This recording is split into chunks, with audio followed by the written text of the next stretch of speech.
Hello students, welcome back this channel Dinesh sir live study. आप मेरे साथ सीख रहे हैं MSTCT का मैथ्स इन एकलव्य बैच। अभी जो लास्ट चैप्टर था हमारा, उसमें 11th का एक चैप्टर हमने कंप्लीट किया और देखा आपने किस तरह से उसका पूरा कंसेप्ट था।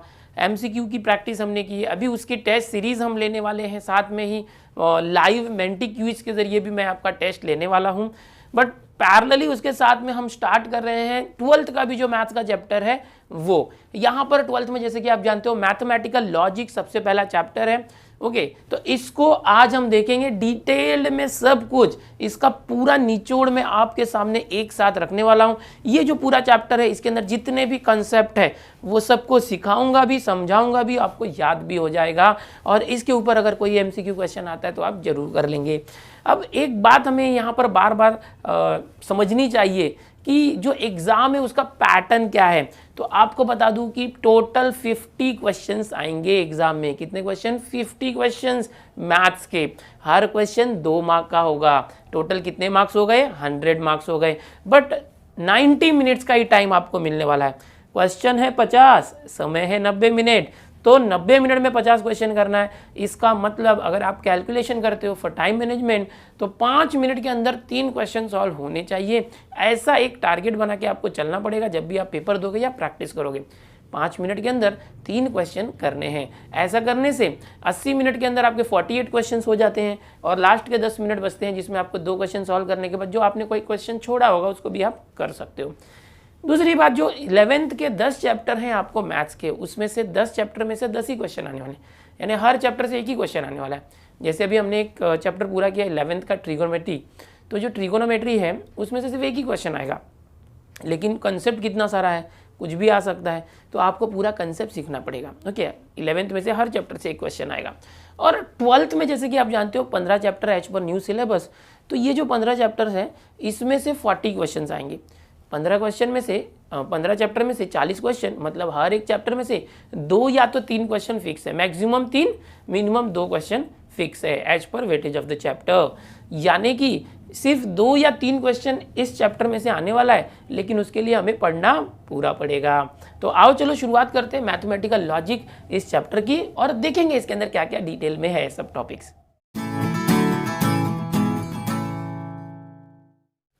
लॉजिक ये जो चैप्टर है इसके अंदर कम से कम 3 क्वेश्चन आपको MSTCT में पूछे जाएंगे। अब कौन से 3 क्वेश्चन होंगे वो हमें पता नहीं है, इसलिए हमें पूरा का पूरा चैप्टर अच्छे से आना चाहिए। और वैसे भी बोर्ड्स के लिए आपने इस चैप्टर को बहुत अच्छे से तैयार किया ही है। मैंने सारे जो लेक्चर डिटेल में आपको दिए हुए हैं हर एक कंसेप्ट के ऊपर। बट जैसे कि आप जानते हो ये MSTCT की तैयारी है, तो यहाँ पर पूरा एक समरी टाइप में होगा। पूरे चैप्टर को एक साथ हम 1 शॉट देखेंगे एंड उसके बाद इसके ऊपर जितने भी MCQ बन सकते हैं कोशिश करेंगे मैक्सिमम MCQ की प्रैक्टिस हम लेने की। तो लॉजिक के अंदर सबसे पहले आपने क्या सीखा, जो इसका सिलेबस है।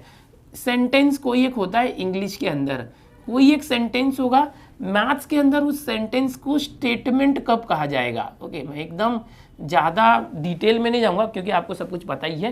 कोई एक सेंटेंस स्टेटमेंट कब कहलाता है, तो वो स्टेटमेंट तब होगा जब इसका ये जो सेंटेंस है डिक्लेरेटिव होना चाहिए। डिक्लेरेटिव यानी क्या? डिक्लेरेटिव मतलब क्या कि इस जो भी सेंटेंस है उसकी अगर ट्रूथ वैल्यू है, ट्रू या तो फॉल्स, या तो वो सच हो या तो झूठ हो, यानी ट्रू हो या तो फॉल्स हो। कोई सेंटेंस अगर ट्रू है या फॉल्स है तो ही उसको हम स्टेटमेंट कहते हैं। कोई सेंटेंस अगर एक साथ ट्रू और फॉल्स दोनों नहीं होना चाहिए, फिक्स होना चाहिए, या तो एक होना चाहिए, या तो ट्रू या तो फॉल्स, तो उसे हम सेंटेंस बोलते हैं। ये डिक्लेरेटिव स्टेटमेंट बोलते हैं, ये डिक्लेरेटिव होता है। अच्छा, कुछ टाइप के सेंटेंस होते हैं जैसे ओपन सेंटेंस।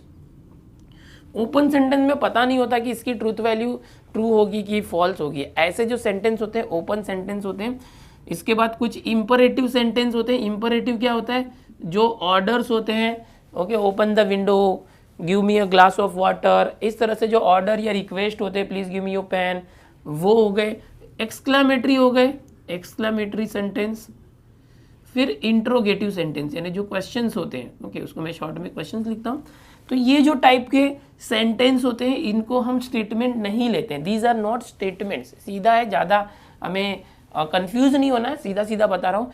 कोई भी सेंटेंस स्टेटमेंट है या नहीं, ऐसे क्वेश्चन अगर आए कि 4 ऑप्शन है ABCD, उसमें से कौन सा स्टेटमेंट नहीं है, या कौन सा स्टेटमेंट है, तो आपको पहचानना होगा कोई ओपन सेंटेंस है, इंपरेटिव सेंटेंस है, एक्सक्लेमेटरी सेंटेंस है या क्वेश्चन है। तो ऐसे जो सेंटेंस होंगे वो स्टेटमेंट नहीं होंगे। ओपन सेंटेंस की बात करेंगे, he is the best batsman, वो एक बेस्ट बैट्समैन है। अब यहाँ पर ही कौन है वो पता नहीं ना, ही अगर सचिन तेंदुलकर को बोला जाए तो ट्रू है, लेकिन ही कौन है पता नहीं, इसलिए ये ट्रू है या फॉल्स पता नहीं हो रहा जो मैंने एग्जांपल लिया, तो ओपन सेंटेंस है वो। तो ऐसे टाइप के जो सेंटेंस होंगे स्टेटमेंट नहीं होंगे। अदरवाइज कोई सेंटेंस ऐसा जिसकी ट्रूथ वैल्यू या तो ट्रू है या फॉल्स है। अगर मैं बोलूँ sun rises in the west, सूरज पश्चिम में उगता है, तो आप बोलोगे क्या सर गलत बोलते हो। हाँ ठीक है, मैंने गलत बोला, लेकिन ये जो सेंटेंस है ये स्टेटमेंट कहलाएगा क्योंकि उसकी ट्रूथ वैल्यू फॉल्स है। ओके, फॉल्स है, या तो ट्रू रहे या फॉल्स रहे, या सच रहे या झूठ रहे, लेकिन होना चाहिए एक। तो ये हो गया स्टेटमेंट का कंसेप्ट। अभी स्टेटमेंट को हम लोग कुछ इंग्लिश अक्षर जो पी होता है, क्यू होता है और आर, ये 3 लेटर से हम लोग रिप्रेजेंट करते हैं स्टेटमेंट को। अभी पी स्मॉल लेटर, हाँ, पी क्यू आर, मिनिमम एक स्टेटमेंट आपको दिया होगा किसी क्वेश्चन में, या 2 स्टेटमेंट हो सकते हैं या 3 स्टेटमेंट्स हो सकते हैं। अगर एक स्टेटमेंट है तो पी, 2 स्टेटमेंट है तो पी एंड क्यू, और 3 स्टेटमेंट है तो पी क्यू आर। कोई भी स्टेटमेंट होता है उसको हम मैथमेटिकली रिप्रेजेंट करते हैं सिंबॉलिक फॉर्म के अंदर। ओके, जैसे कि हम लिख सकते हैं Ramesh is a doctor, okay, and Reena is engineer, इस तरह से कोई है। ओके, तो रमेश इज अ डॉक्टर लिख के दिखाता हूँ, ये सारी चीज़ें आपको आती है बट रिवीजन भी हो रहा है, समझो। Ramesh is a doctor and Reena is an engineer, ठीक है, इस तरह से। तो होता क्या है कि हम लोग किसी भी इस तरह के इंग्लिश के सेंटेंस को अगर वो स्टेटमेंट है तो उसको मैथमेटिकल फॉर्म में कन्वर्ट कर सकते हैं। ये जो लॉजिक चैप्टर है इसके अंदर कंसीडर कर लेंगे। रमेश इज अ डॉक्टर, ये पी है, Reena is an engineer, Q है। ये जो एंड होता है इसके लिए एक सिंबल होता है, इसको हम बोलते हैं कंजक्शन। बहुत सारे कंजक्शन हम यूज करेंगे। सबसे पहले यूज करेंगे नॉट और एंड। बेसिकली ये 3 कंजक्शन आपको पहले यूज करना है। नॉट जो होता है इस तरह से नॉट होता है, और इस तरह से वी होता है, वी इसको और बोलते हैं। एंड होता है वी का उल्टा, ए टाइप में एंड। तो ये 3 सिंबल है जो आपको याद रखना है। ओके, नॉट और एंड। तो यहाँ पर Ramesh is a doctor, and के लिए क्या सिंबल है, ये इस तरह से P and. Reena is an engineer, इसको हमने क्या दिया, क्यू। तो ये जो देखा आपने एक सेंटेंस था इंग्लिश के अंदर, उसको मैथ्स के अंदर हमने सिंबॉलिक फॉर्म में कन्वर्ट किया। यहाँ पी और क्यू क्या स्टेटमेंट। सपोज यहाँ पर ये होता Ramesh is a doctor and Reena is an engineer और रीता इज नर्स, तो यहाँ पर तीसरा सेंटेंस आ जाता, तो उसके लिए हम लोग ये आर यूज कर देते हैं। समझ में आ रहा है। तो इस तरह से ये बेसिक कंसेप्ट होता है। यहाँ पर कंजक्शन की बात करेंगे थोड़ा सा। कंजक्शन जैसे हमने यहाँ पर 2 देखा बेसिक, और 3 देखा। नॉट होता है, और होता है, एंड होता है। ये नॉट तो निगेशन है, ठीक है, नॉट जो है निगेशन है। क्या है बताता हूँ। यहाँ पर सिंबॉलिक फॉर्म में मैंने बताया इफ देन करके, इफ देन कंजक्शन होता है, इसको इस तरह से एरो से दिखाते हैं। और एक होता है इफ एंड ओनली इफ, इसको हम क्या करते हैं डबल इम्प्लीकेशन बोलते हैं, बाई इम्प्लीकेशन, दोनों साइड एरो होता है। इफ देन एक साइड एरो होता है, इम्प्लीकेशन बोलते हैं। ओके, कंडीशनल स्टेटमेंट भी बोलते हैं इसको, और इसको बाई कंडीशनल भी बोलते हैं। इसको इम्प्लीकेशन, बाई इम्प्लीकेशन या डबल इम्प्लीकेशन बोलते हैं। तो इस तरह से कुछ कंजक्शन होते हैं जो 2 अलग अलग स्टेटमेंट जो होते हैं उनको जोड़ने का काम करते हैं। अभी ये बेसिक चीज़ें थी जो मैंने बताया, ये आना चाहिए। बहुत से बच्चे क्या करते हैं, ये कंसेप्ट नहीं पता होता उनको, और वो डायरेक्ट उनको सम मालूम होता है कि ऐसे करना चाहिए, वैसे करना चाहिए। तो ये सारी चीज़ें याद रखो, पूरा बेसिक कंसेप्ट से लेकर हर एक चीज़ आपको पता होनी चाहिए, तो आप कभी अटकोगे नहीं किसी सम में। ओके, और सम अगर कोई भी घुमा के आ गया है, कोई भी एमसीक्यू या कोई भी क्वेश्चन, तो आप कर लोगे। चलो अभी टेबल देखते हैं। Okay, truth tables for conjunctions. Truth tables की बात करते हैं। ट्रूथ टेबल्स क्या होता है यहाँ पर बताना चाहूँगा। देखो, कोई भी 2 स्टेटमेंट है, पी क्यू, इस तरह से 2 स्टेटमेंट है, तो इसके लिए कुछ बेसिक कंडीशंस होती है जो याद रखना पड़ेगा हर एक कंजक्शन के लिए। सपोज पहले मैं और लेता हूँ, और इस तरह से P और Q ऐसे समझो, फिर P एंड Q है, फिर P if then Q and P double arrow Q। Okay, इस तरह से है, याद रखो, बड़े आराम से सिखा रहा हूँ मैं। सारी चीज़ें आपने पहले सीखी हुई है, एक तरह से आपका रिवीजन भी हो रहा है। ये अगर आप करते हो तो आपके बोर्ड के लिए भी रिवीजन हो रहा है और साथ साथ में MST CT के लिए भी जो कंसेप्ट तैयार हो रहा है। किसी भी चैप्टर के अगर आपको MCQ की प्रैक्टिस करनी है तो पहले उस चैप्टर का पूरा कंसेप्ट आना चाहिए, तो आपका डबल काम हो रहा है। आराम से देखो, आपने पहले भी प्रैक्टिस किया था, पहले मैंने डिटेल में सब कुछ सिखाया हुआ, अब मैं सब कुछ एक साथ कंपेयर करके बता रहा हूँ। तो अगर कोई दो ही स्टेटमेंट है, ये भी आपको पता है कि P और Q दो स्टेटमेंट अगर है, या तो कोई तीन स्टेटमेंट है P Q R, तो जब दो स्टेटमेंट है तो यहाँ पर 2n फॉर्मूला याद रखो। ओके, 2n फॉर्मूला मतलब n मतलब नंबर ऑफ स्टेटमेंट। अगर 1 2 स्टेटमेंट है 2 क्या हो गया 4। अगर 3 स्टेटमेंट है PQR तो 2 क्या हो गया 8। यानी 3 स्टेटमेंट है तो 8 ऑप्शन आएगा, 2 स्टेटमेंट है तो 4 ऑप्शन आएगा। याद रखना वो क्या है, अभी वापस से बताता हूँ मैं। PQ है तो 4 ऑप्शन आएंगे, PQR है तो 8 ऑप्शन आएंगे। अगर PQRS हो जाए चौथा स्टेटमेंट तो वो हो जाएगा 2n की जगह 4, तो ये हो जाएगा 16 ऑप्शन। ऑप्शन मतलब क्या है कि जैसे कि यहाँ P और Q दो स्टेटमेंट है तो 4 ऑप्शन है। 4 में क्या करेंगे हम लोग 1 2 3 4 ऑप्शन आएंगे। 4 को आधा आधा करेंगे, 4 का आधा 2, तो 2 बार T लिखना है, 2 बार F लिखना है, ये तो आपको सब आता ही है। अब ये टेबल बनेगा। फिर P के बाद जो Q क्या करेंगे, यहाँ 2 बार T लिया था, अब 1 बार T और 1 बार F, 1 बार T 1 बार F, इस तरह से। अब इन दोनों को हमेशा फिक्स रखते, कभी भी P और Q लोगे तो ये वैल्यूज फिक्स रहेगी। Okay, T for true, F for false. अब ये जो अलग अलग कंडीशन है इसको याद रखो।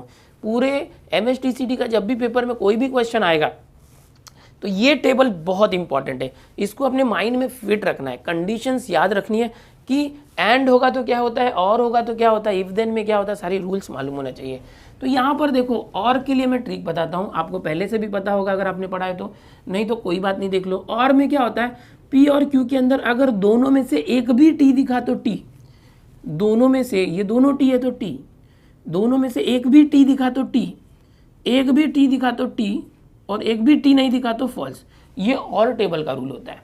ओके, एंड टेबल का क्या रूल होता है, P एंड Q, ये एंड है, P और Q में देखना है, यहाँ दोनों T है तो ही T, दोनों T है क्या, नहीं तो फॉल्स, दोनों T कोई नहीं है तो सब फॉल्स।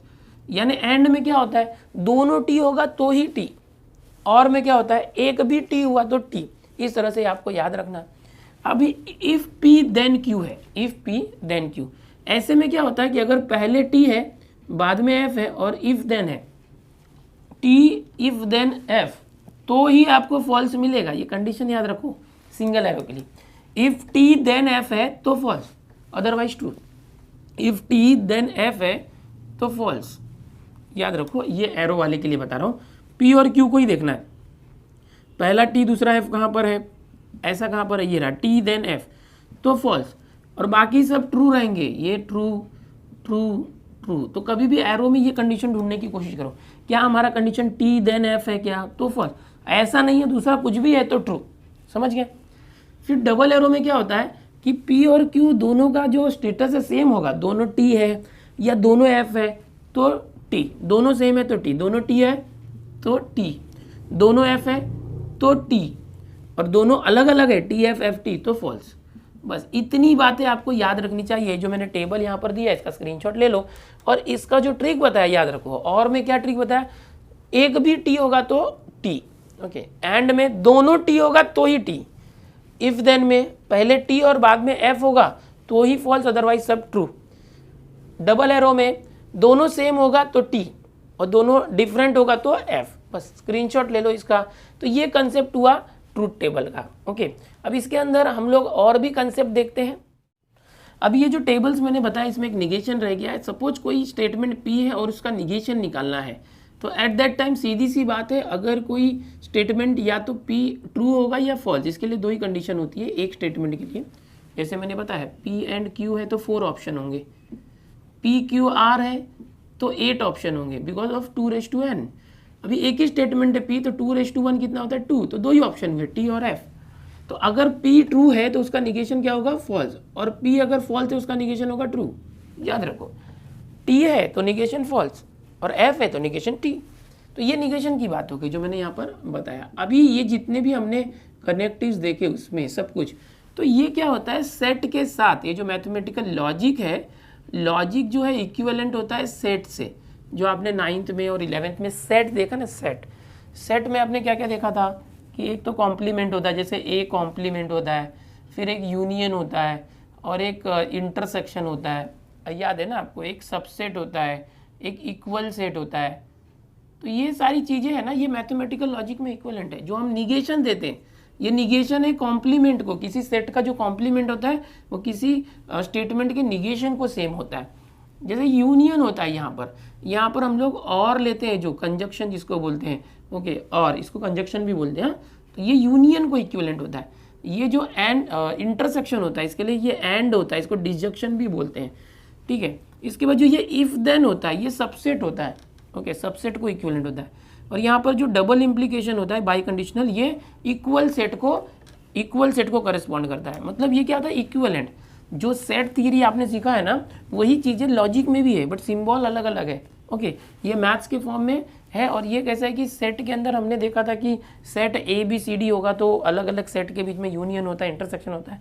यहाँ पर हमने क्या देखा कि सेट ना होकर स्टेटमेंट है, पी क्यू आर इस तरह से, तो उनके बीच में इस तरह से कंजक्शंस होते हैं। अभी स्टेटमेंट आपने देखा, स्टेटमेंट तो ठीक है, स्टेटमेंट की बात करेंगे।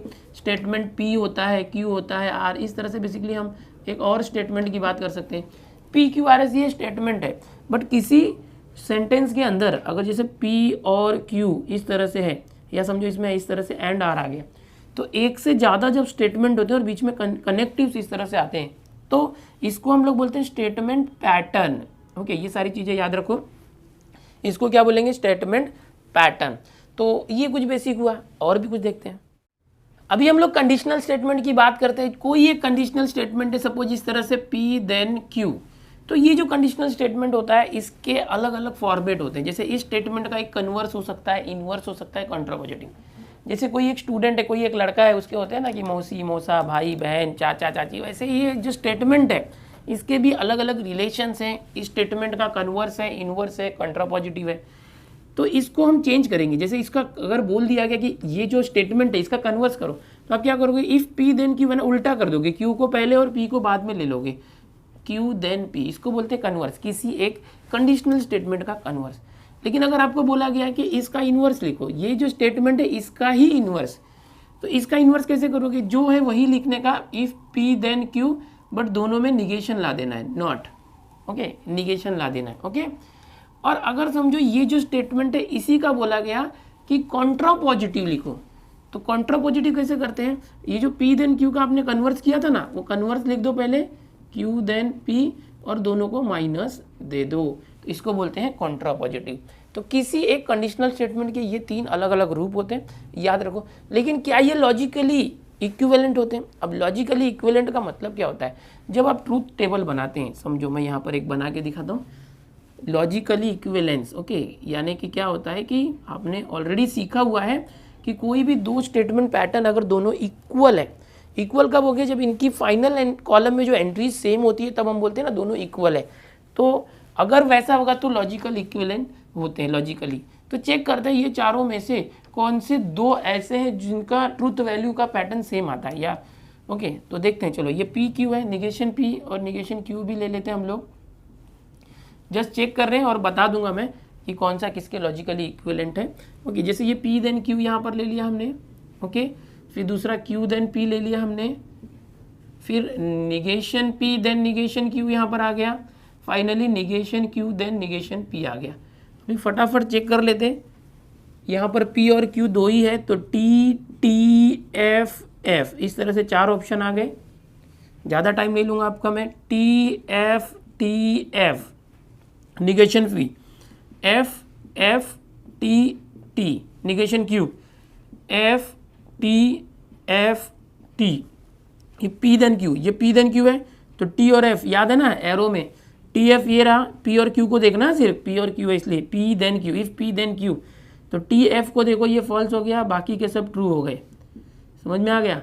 क्यू देन पी, अब उल्टा देखना है, ये क्यू देन पी, इस तरह से इधर देखना, पहले क्यू देखेंगे फिर पी, टी एफ ये है नहीं, ये टी एफ है, देखो ये पहले टी बाद में एफ, तो ये फॉल्स हो गया और बाकी के सब क्या हो गए, ट्रू, इस तरह से।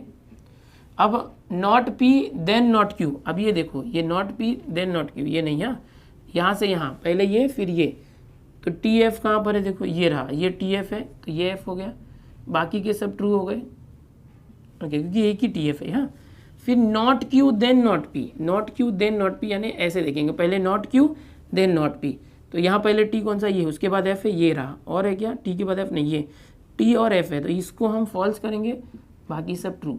अब लॉजिकली इक्विवेलेंट कौन कौन से हैं वो चेक करो, लॉजिकली इक्विवेलेंट कौन से, देखो यहाँ पर किसकी जो कॉलम की एंट्री सेम आ रही है। यहाँ पर अगर आप देखते हो तो ये जो कॉलम है, देखो ये और ये कॉलम, ये सेम सेम है, देखो T F T T, T F T T, कौन है वो, पी देन क्यू, ये जो है ये पी देन क्यू, और इसके साथ कौन है, ये वाला, इसका कंट्रा पॉजिटिव, मतलब ये जो कंट्रा पॉजिटिव है, ये दोनों लॉजिकली इक्विवेलेंट है। इसको आप याद करने वाले हैं, कौन कौन, if P then Q is logically equivalent to its contrapositive, not Q then not P, इस तरह से ये दोनों इक्विवेलेंट है। याद रखो, कभी भी एमसीक्यू में इस टाइप के क्वेश्चन आ सकते हैं, ओके। और दूसरा देखो, यहाँ पर देखोगे क्यू देन पी है, टी टी एफ टी, और यहाँ भी है टी टी एफ टी, तो ये भी लॉजिकली इक्विवेलेंट है ये दोनों, यानी कौन कौन है, दूसरा ये कन्वर्स है और इनवर्स, क्या क्या है, Q then P is logically equivalent to not P then not Q. तो इस तरह से आपको याद रखना पड़ेगा लॉजिकली इक्विवेलेंस की बात। लॉजिकली इक्विवेलेंस क्या होता है कि ऐसे दो स्टेटमेंट पैटर्न जिसकी जो फाइनल एंट्री होती है या ट्रूथ वैल्यूज होती है वो सेम होना चाहिए, ओके। तो ये जो रेड वाले दोनों सेम दिख रहे हैं, यानी ये जो है given statement and it's कंट्रा positive दोनों इक्विवेलेंट हो गए, और ये दोनों जो है ये दोनों की भी ट्रूथ वैल्यू सेम दिख रही है, ये दोनों हो गए, यानी कन्वर्स और इनवर्स। तो अब एक बात याद रखना है कि स्टेटमेंट जो गिवन स्टेटमेंट है वो अपने कंट्रा पॉजिटिव को इक्विवेलेंट होता है, जो कन्वर्स है वो इनवर्स को और इनवर्स कन्वर्स को इक्विवेलेंट होता है। बस ये याद रखना, जोड़ी याद रखना है, कोई भी दिया हुआ स्टेटमेंट उसके कंट्रा पॉजिटिव को सेम होता है और जो कन्वर्स होता है वो इनवर्स को सेम होता है। एक कंसेप्ट हमने यहाँ पर सीखा है। चलो नेक्स्ट कंसेप्ट देखते हैं। अब आगे जो हम देखने जा रहे हैं बहुत ही इंपॉर्टेंट कंसेप्ट है, अलजेब्रा ऑफ स्टेटमेंट है, जिसको हम प्रॉपर्टीज भी बोलते हैं। और बहुत से बच्चे जो लॉजिक चैप्टर आपने प्रिपेयर किया भी होगा तो इसमें कंफ्यूज रहते हैं, यार कौन सा लॉ कब लगाना है, किस तरह से इसका जो हमें याद रखना है। तो आओ चलो मैं सारी चीज़ें एक एक करके बताता हूँ। यहाँ पर बहुत सारे लॉज है आपके सामने मैंने दिए हुए हैं। सबसे पहले है commutative property, associative property, distributive property. ये तीन प्रॉपर्टी हम देखेंगे स्टेटमेंट्स को लेकर, और उसके बाद लॉज है बहुत सारे, De Morgan's law, conditional law, absorption law और identity law, complement law, involution law और आइडेम्पोटेंट लॉ। तो ये जो चीज़ें हैं क्या है कैसे है जरा एकदम ध्यान से देखो, कंफ्यूज मत हो जाना, मैं सब आपको अच्छे से बताता हूँ। कॉम्यूटेटिव क्या होता है, मतलब समझो कि P और Q का अगर और करते, कोई भी दो स्टेटमेंट है उनके बीच में और है, तो अगर मैं इस Q को पहले लिख दूँ और P को बाद में लिख दूँ फिर और करूँ तो दोनों का जो दोनों इक्विवेलेंट रहेंगे, ओके, दोनों का जो ट्रूथ वैल्यू सेम ही रहेगा, ओके। ये और में होता है, इस तरह से एंड में भी होता है कि P एंड Q रहेगा तो Q को पहले और P को बाद में कर दिए, स्टेटमेंट को आगे पीछे कर दिए तो चलता है, उसको इक्विवेलेंसी जो है उसकी रहती है, वो वैल्यू चेंज नहीं होता। ये पहले हो गया कॉम्यूटेटिव, कभी भी याद रखो। दूसरा हो गया एसोसिएटिव प्रॉपर्टी। एसोसिएटिव प्रॉपर्टी में क्या होता है कि सपोज कोई इस तरह से P है और एक ब्रैकेट में Q और R है, इनके बीच में और है और यहाँ भी और है, समझो दोनों सेम सेम है। और या तो समझो यहाँ बाहर P है, एंड है, और अंदर दो स्टेटमेंट है Q R, इनके बीच में भी एंड है। तो इसका एसोसिएटिव प्रॉपर्टी मतलब क्या है, एसोसिएटिव कि जो ये P है वो इनके साथ जाके एसोसिएट हो सकता है। जैसे P है वो Q के साथ और हो गया और ये और R अलग से रह गया, या तो P और Q और R इस तरह से लिख दो। एसोसिएटिव मतलब कि वो एक दूसरे के साथ जुड़ जाते हैं। वैसे ही एंड के साथ होता है, जैसे ये P है वो Q के साथ एंड हो सकता है, एंड R अलग से आ गया है ना, P Q के साथ ये एंड R, या तो फिर तीनों एक साथ लिख दो, या P R के साथ एसोसिएट हो गया, P and Q and R ऐसे लिख सकते हैं, इसको बोलते हैं एसोसिएटिव प्रॉपर्टी। तो ये काम आएगा, कभी क्वेश्चन में पूछा कि इसको इक्विवेलेंट कौन है तो ये हो सकता है, ये हो सकता है, और जो ऐसा नहीं होगा वो गलत होगा। समझ में आ रहा है। डिस्ट्रीब्यूटिव प्रॉपर्टी मतलब क्या, यहाँ कैसे था, देखो दोनों और था या तो दोनों एंड था, सेम सेम था। अगर समझो यहाँ पर बाहर एंड है और अंदर और है इस तरह से, या तो बाहर और है और अंदर एंड है इस तरह से, समझे, दोनों अलग होगा, एट दैट टाइम हम लोग डिस्ट्रीब्यूटिव प्रॉपर्टी यूज करते हैं। दोनों सेम सेम होगा तो एसोसिएटिव। अब वो डिस्ट्रीब्यूटिव मतलब क्या, डिस्ट्रीब्यूट करेंगे, जो P है P एंड दोनों के साथ जाएगा, ओके, P एंड Q ये हो जाएगा P एंड Q इस तरह से, फिर और फिर पी एंड आर, क्या हो गया पी एंड आर, इस तरह से। फिर ये देखो इसको क्या करोगे, पी और बाहर है तो एक बार क्यू के साथ लिख दो, पी और क्यू, फिर ये एंड है, फिर पी और आर। तो इस तरह से ये तीनों प्रॉपर्टी होती है। प्रॉपर्टी का नाम याद रखो, नाम के हिसाब से आप एक बार प्रैक्टिस करो, लिखने की प्रैक्टिस बहुत जरूरी है। ओके, लिख के प्रैक्टिस करो, याद रखो। चलो अभी देखते हैं डी मॉर्गन्स लॉ क्या है। डी मॉर्गन्स लॉ क्या कहता है कि अगर P और Q है, ओके, या तो P एंड Q है इस तरह से, और इसके बाहर अगर निगेशन आ जाए तो क्या होता है, तब इसको कैसे चेंज करोगे। तो ये निगेशन अंदर जाएगा, negation of P, negation of P, और ये और का हो जाएगा एंड, और ये निगेशन अंदर गया तो निगेशन Q। इस तरह से जब भी निगेशन अंदर जाता है और का एंड हो जाता है, एंड का और हो जाता है। अब ये निगेशन अंदर गया तो निगेशन ऑफ P, अब ये एंड था तो और हो जाएगा निगेशन Q। तो ये हो गया डी मॉर्गन्स लॉ। तो इस तरह से आपको याद रखना D Morgan's law. Conditional law क्या होता है, देखो कंडीशनल लॉ क्या है, देखो ध्यान से देखो कि अगर इफ P देन Q है तो इसका निगेशन निकालने में बहुत तकलीफ होती है। निगेशन निकालने में क्या होता है, जब और है निगेशन करोगे और का एंड हो जाता है, एंड का और हो जाता है, बट इस एरो का कुछ नहीं होता। तो यहाँ पर एक कंडीशनल लॉ है, वो क्या बोलता है कि ये जो P देन Q है, if P then Q this is equivalent to not P और Q। तो आप जब भी आपको इफ P देन Q दिखता है तो आप क्या करोगे, उसको चेंज कर दोगे इस तरह से, फिर अगर निगेशन वगैरह निकालना है तो उसका निकाल सकते हो। इसी तरह से अगर डबल इम्प्लीकेशन है या बाई कंडीशनल है, if and only if P, if and only if Q, तो एट दैट टाइम आप इसको दो बार स्प्लिट करोगे, P then Q, okay, and Q then if Q then P, इस तरह से। बाद में दोनों का फॉर्मूला ये क्या होता है, नॉट P और Q एंड नॉट Q और P। तो ये हो गया कंडीशनल लॉ। अब हो गया एब्जॉर्प्शन लॉ। क्या है, देखो एब्जॉर्प्शन लॉ यहाँ पर हम देखेंगे कि सपोज एक P है और यहाँ पर P है एंड Q है, इस तरह से। या तो देखो बाहर और अंदर एंड है, या तो बाहर एंड है और अंदर और है, इस तरह से। बाहर जो स्टेटमेंट P है अंदर भी एक सेम है, तो ऐसे टाइम पे ये इक्विवेलेंट होगा, किसको होगा, ये जो P लिखा है ना इस P को इक्विवेलेंट होगा, इसकी वैल्यू P को सेम होगी, ये जो P लिखा है उस P को इक्विवेलेंट होगा। ये एब्जॉर्ब कर लिया इसने बाकी Q को।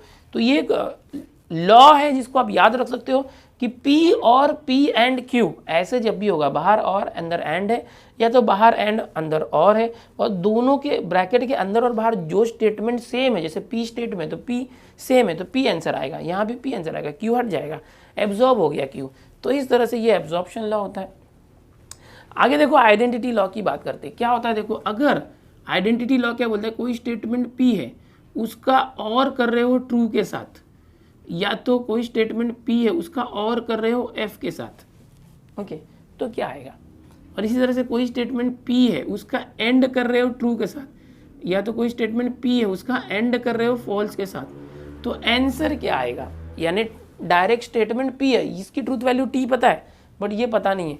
तो देखो और टेबल याद करो, और टेबल में एक भी T होगा तो T लिखते हैं, तो अगर ये T है तो फिर ये P जो है कुछ भी हो, ट्रू हो फॉल्स हो चलेगा, ये T है ना, तो और टेबल में इसका आंसर T आएगा, समझे। अब और टेबल में ये फॉल्स है, अगर ये फॉल्स है मतलब इस P के ऊपर डिपेंड है।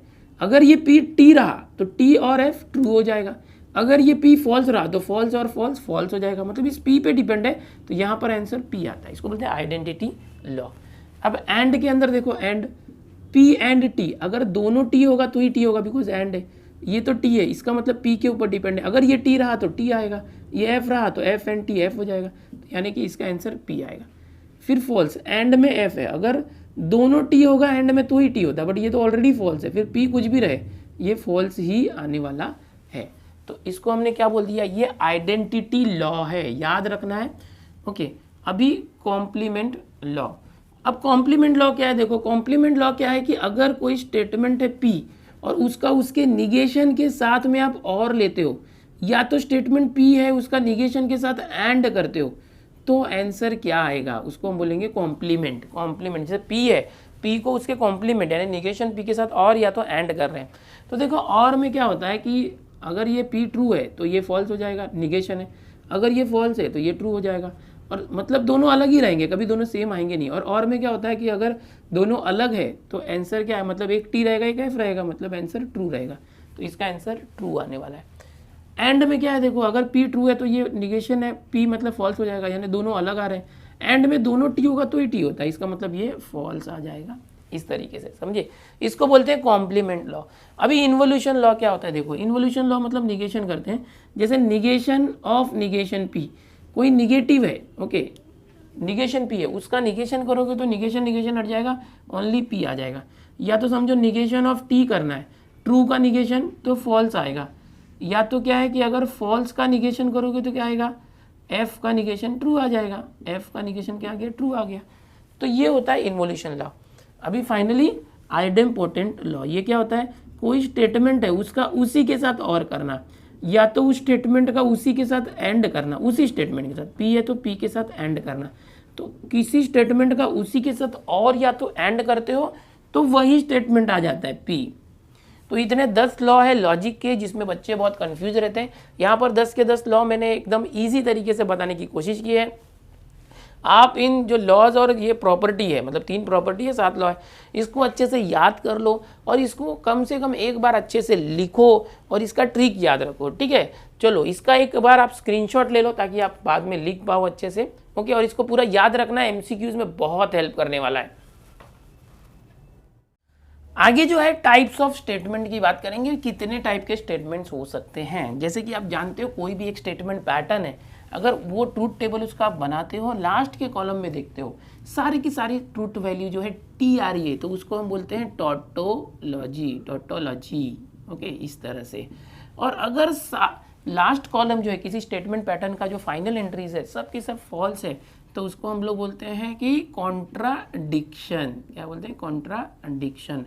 और अगर समझो फाइनल एंट्री है, जैसे कि एक लास्ट कॉलम है, समझो टी टी टी टी, इस तरह से सभी के सब एंट्री जो समझो टी आ गई, तो इसको हम टोटोलॉजी बोलेंगे। अगर समझो मिक्स है, बीच में टी है फिर एफ है फिर टी टी, इस तरह से मिक्स है टी और एफ, तो हम उसको बोलते हैं कॉन्टिंजेंसी। क्या बोलते हैं, कॉन्टिंजेंसी। या तो ऐसे बोलेंगे कि नाइदर टोटोलॉजी नॉर कॉन्ट्राडिक्शन। और अगर सब के सब एफ है, ये भी एफ है, ये भी एफ है, ये भी एफ है, तो बोलते हैं कॉन्ट्राडिक्शन, ओके। तो इस तरह से है, कोई भी स्टेटमेंट अगर उसकी सब की सब ट्रूथ वैल्यू है, या तो वो स्टेटमेंट हमेशा अगर ट्रू है तो उसको टोटोलॉजी बोलते हैं, अगर वो स्टेटमेंट हमेशा फॉल्स आ रहा है हर एक कंडीशन में तो उसको कॉन्ट्राडिक्शन, या तो एक और वर्ड है फॉलेसी भी फॉलेसी भी बोलते हैं, ओके। और इसको कॉन्टिंजेंसी बोलते हैं, या तो नाइदर टोटोलॉजी नॉर कॉन्ट्राडिक्शन, इस तरह से बोला जाता है, ये मिक्स होता है। तो ये टाइप्स ऑफ सेंटेंस हो गए। अभी यहाँ पर हम सीखेंगे क्वांटिफायर्स एंड क्वांटिफाइड स्टेटमेंट क्या होता है। तो यहाँ पर 2 क्वांटिफायर्स होते हैं, इस तरह से होता है ए, इसको बोलते हैं फॉर ऑल। क्या बोलते हैं, फॉर ऑल बोलते हैं इसको, ठीक है। और एक होता है ई, इसका मिरर इमेज, तो इसको बोलते हैं देयर एग्जिस्ट, इस तरह से। तो 2 क्वांटिफायर होते हैं, इसको यूनिवर्सल क्वांटिफायर बोलते हैं, universal quantifier for all, universal. और इसको बोलते हैं एग्जिस्टेंशियल क्वांटिफायर, देयर एग्जिस्ट, कोई एक तो वैल्यू यहाँ होगी।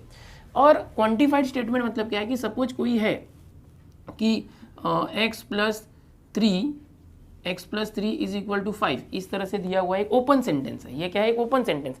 अब यहाँ पर x की वैल्यू, हर एक वैल्यू के लिए आंसर 5 आएगा क्या, नहीं। अगर x की वैल्यू 2 होगी तो ही आंसर 5 आएगा। अगर समझो कि यहाँ पर मैं लिख देता हूँ कि there exist a x, okay, for which x plus 3 is equal to 5, okay, there exist a x, यानी कि कोई तो x होना चाहिए। या तो मैं इसको ऐसे लिखता हूँ कि इस स्टेटमेंट के लिए there exist x which belong to set A, और सेट A के अंदर हमने दिया है 2 3 4 5, यानी कि इस सेट A के अंदर x की कोई तो एक ऐसी वैल्यू है जो इसको सेटिस्फाई करती है। तो देखो ये x अगर देखा जाए तो 3 उस तरफ गया तो 5 - 3 2, x की अगर वैल्यू 2 लेते हैं, अगर x की वैल्यू 2 यहाँ पर है, क्या सेट A के अंदर 2 है ना, इसका मतलब ये ट्रू है, ओके। अगर यहाँ पर बोलता देयर एग्जिस्ट के बदले बोलता कि फॉर ऑल वैल्यूज ऑफ, एक मिनट, अगर ऐसे होता कि for all values of x which belong to A, यानी A के अंदर जितने भी एलिमेंट्स हैं उन सभी के लिए ये स्टेटमेंट लागू होगा क्या। तो देखते हैं, 2 रखो, 2 + 3 5, ट्रू है। 3 रखोगे तो 3 + 3 5 है क्या, नहीं है। तो ये स्टेटमेंट फॉर ऑल करेंगे तो फॉल्स हो जाएगा। और देयर एग्जिस्ट कर रहे थे, there exist X which belong to set A, तो ये ट्रू आ रहा था कि हाँ एक तो देयर एग्जिस्ट का मतलब क्या होता है, कोई तो एक वैल्यू उसको सेटिस्फाई करनी चाहिए। तो ऐसे में ये जो है ना ये जो पूरा है ये स्टेटमेंट जो हम लोग देखेंगे इसको बोलेंगे क्वांटिफाइड स्टेटमेंट। क्वांटिफाइड स्टेटमेंट में होता है क्या कि कोई एक ओपन सेंटेंस है उसके अंदर हम क्वांटिफायर इन दोनों में से यूज़ करते हैं, जिससे क्या हो जाता है कि अगर ओपन सेंटेंस है तो वो स्टेटमेंट होता नहीं है, बट अगर क्वांटिफायर यूज़ कर दिया तो क्या हो गया कि वो क्वांटिफाइड स्टेटमेंट बन जाता है। तो यहाँ पर ये चीज़ें हैं। अभी देखो प्रिंसिपल ऑफ ड्यूअलिटी यानी जो ड्यूअल का कंसेप्ट होता है वो हम देखेंगे, ड्यूअल और निगेशन ऑफ स्टेटमेंट किसी का। अभी जो 2021 में सीईटी देने वाले बच्चे हैं उनके लिए ये कंसेप्ट ड्यूअल निकल चुका है, लेकिन बहुत आसान है, देखने में कुछ नहीं जाएगा, आपका कोई टाइम नहीं जाएगा, और निगेशन तो रहने वाला है। तो फिर भी मैं बता रहा हूँ, देखो ड्यूअलिटी क्या होता है कि सपोज ये जो और होता है उसको एंड से बदल देना है, इस और को एंड से बदल देना है और एंड को और से बदल देना है, इनको आपस में चेंज कर देना है। और अगर समझो टी फॉर टॉटोलॉजी है और सी फॉर कॉन्ट्रोडिक्शन है, तो टी होगा तो सी कर देना है और सी होगा तो टी कर देना है। तो ये कुछ बदलाव होते हैं जो करना होगा। जैसे कि अगर आपको दिया है कि P एंड Q ब्रैकेट में और समझो T दिया है और बोला गया कि इसका ड्यूअल निकालो, क्या बोला गया इसका ड्यूअल, तो आप लिखोगे इट्स ड्यूअल इज, क्या है इसका ड्यूअल P। ये जो एंड है उसको क्या करने बोला मैंने, एंड को और होगा तो एंड, P और Q, फिर और है तो एंड कर दो, ये T को क्या कर सकते हैं C, और C होता तो टी करते। बस इस तरह से किसी का भी ड्यूअल निकालना होता है। वैसे तो इस साल 2021 के बच्चों के लिए ये निकल गया है ड्यूअल का कंसेप्ट, लेकिन सीखने में कुछ नहीं जाता है। चलो निगेशन ऑफ अ स्टेटमेंट, किसी भी स्टेटमेंट का निगेशन करना। सपोज P है और Q है और बीच में और है, तो अभी हमने एक लॉ देखा था इससे रिलेटेड, क्या था कि अगर इसका निगेशन हम लेते हैं तो क्या होता है, ये नॉट अंदर गया तो नॉट P हो जाएगा, और का एंड हो जाएगा और ये नॉट Q हो जाएगा। इसी तरह से अगर निगेशन P एंड Q होगा तो क्या होगा, निगेशन अंदर गया, निगेशन P एंड का और हो गया और निगेशन Q हो गया। निगेशन ऑफ निगेशन P होगा तो निगेशन ऑफ निगेशन हट जाएगा, ओनली P आ जाएगा। सारी चीज़ें देखे थे। अगर समझो P एंड Q है तो इसका निगेशन लेना है, P एंड Q का निगेशन, तो कैसे करेंगे, एरो के लिए तो कुछ रूल नहीं होता है, तो आप क्या करोगे, निगेशन बाहर रख दो, पहले अंदर जो कंडीशनल स्टेटमेंट है उसको चेंज कर दो, क्या होगा, निगेशन P और Q, कंडीशनल लॉ याद आ रहा है आपको। फिर क्या करोगे, ये जो निगेशन अंदर लेके जाओ, निगेशन ऑफ निगेशन P, तो निगेशन हट गया, और का एंड निगेशन Q के पास गया तो निगेशन Q, तो यानी negation of P then Q क्या होता है, P एंड निगेशन Q। तो इस तरह से चीज़ें होती है।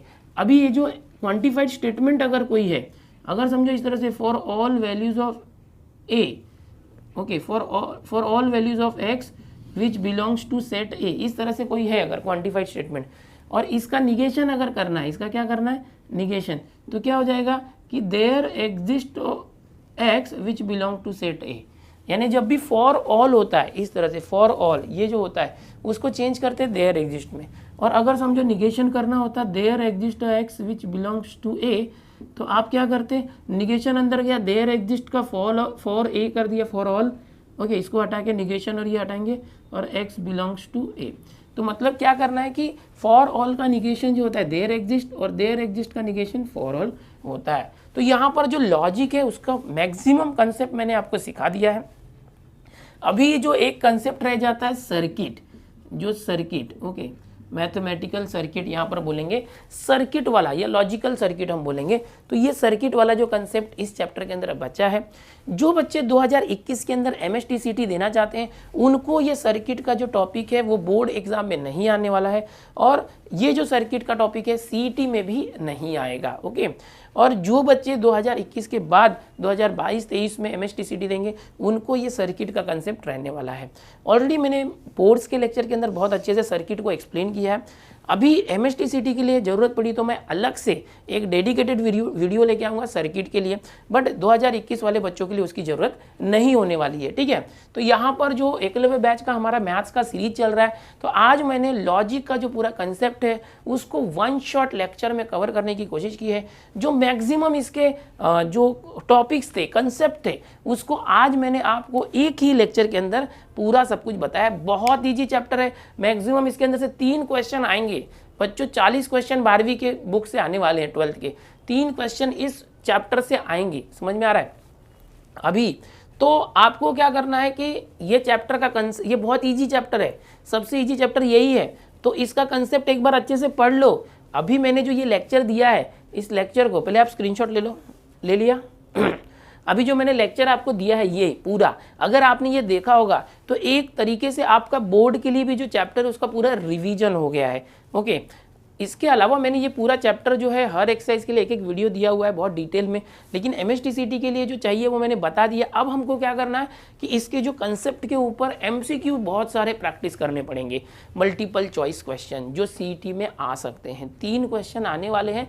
तो हम अगर मैक्सिमम जितने भी टॉपिक्स हैं उसके ऊपर मैक्सिमम MCQ की प्रैक्टिस कर लेते हैं फिर, और कंसेप्ट हमारा क्लियर होगा, तो कोई भी जो एग्जाम में क्वेश्चन आएगा MSTCT में बदल के भी आ जाए तो भी आप कर लोगे। कंसेप्ट क्लियर रखना बहुत जरूरी है, अंडरस्टैंडिंग इज इंपॉर्टेंट, रट्टा मारना नहीं है, समझना जरूरी है। हाँ, जो मैंने यहाँ पर प्रॉपर्टीज बताई, लॉ बताया, उसको समझ के याद कर लो ताकि आप उससे कंफ्यूज ना हो, भूलो मत और गलत ना हो। अभी ये जो चैप्टर है यहाँ पर कंप्लीट हुआ है, लॉजिक चैप्टर। नेक्स्ट लेक्चर में हम लोग क्या करेंगे, इसके MCQ की प्रैक्टिस करेंगे। स्टूडेंट्स मैं आपको बता दूं, हमारा जो एकलव्य बैच है यहाँ पर जो चैप्टर्स है उसका MSTCT के लिए पूरा जो चैप्टर का synopsis, summary with detail explanation हम दे ही रहे हैं, साथ में MCQ प्रैक्टिस होती रहेगी, और साथ में हर चैप्टर के ऊपर मैं लाइव मेंटी क्यूज लेके आने वाला हूँ जिसमें आप आंसर दोगे और फिर आपका स्कोर काउंट होगा, और जिस बच्चे ने मैक्सिमम राइट आंसर दिए होंगे उसको ज़्यादा से ज़्यादा पॉइंट मिलेंगे। इसके साथ ही हम लोग वीक के अंदर एक पहले शुरुआत में एक टेस्ट, फिर वीक में 2 या 3 टेस्ट हम अरेंज करने वाले हैं आपके लिए। ऑनलाइन एग्जाम होगी, ओके, जैसे CET एग्जाम होती है उस तरीके से आपको एक लिंक हम देंगे ऑनलाइन एग्जाम की, उस लिंक से आप क्या करोगे, क्लिक करके एग्जाम दोगे। तो फिलहाल हम शुरुआत कर रहे हैं, 1 हफ्ते के अंदर शुरू हो जाएगा, उसकी तैयारी चालू है हमारी। ओके, उसका पोर्टल हम बना रहे हैं ताकि आप लोगों के लिए ऑनलाइन एग्जाम भी दे सके, क्योंकि सबसे ज़्यादा इंपॉर्टेंट होता है MSTCT, JEE मेंस और नीट के लिए कि ज़्यादा से ज़्यादा टेस्ट पेपर्स की प्रैक्टिस होना, और मैक्सिमम टेस्ट पेपर्स हमने देने का प्लान आपको बना दिया है। हमारे जितने भी टीचर्स हैं आप जानते ही हैं, केमिस्ट्री है, फिजिक्स है, बायोलॉजी और मैं मैथ्स के लिए हूँ, सारे के सारे एक्सपर्ट, एक्सपीरियंस्ड और हाईली क्वालिफाइड टीचर्स हैं। साथ ही हम लोगों ने प्रॉपर प्लानिंग जो है बनाना शुरू कर दिया है आपके लिए। आप ऐसा मत समझना कि ये सब कुछ टोटली फ्री है तो कैसा आएगा कैसा नहीं, बिल्कुल अरेंज्ड सब कुछ होगा, शेड्यूल्ड होगा, टेस्ट सीरीज भी मिलेगा, लेक्चर्स भी मिलेंगे, सब कुछ आपको मिलेगा। बस हमारे साथ बने रहो और ज़्यादा से ज़्यादा दोस्तों के अंदर शेयर करो इन चीज़ों को, क्योंकि ऐसी चीज़ें यार आपके सामने हम अवेलेबल है, ऐसी चीज़ों के लिए बहुत पैसे लगते हैं, ठीक है। तो क्वालिटी को ध्यान में रखते हुए आप लोग भी अच्छे से पढ़ाई करो और दोस्तों तक जरूर पहुँचाओ। मिलते हैं अगले लेक्चर में, बाय एवरीवन।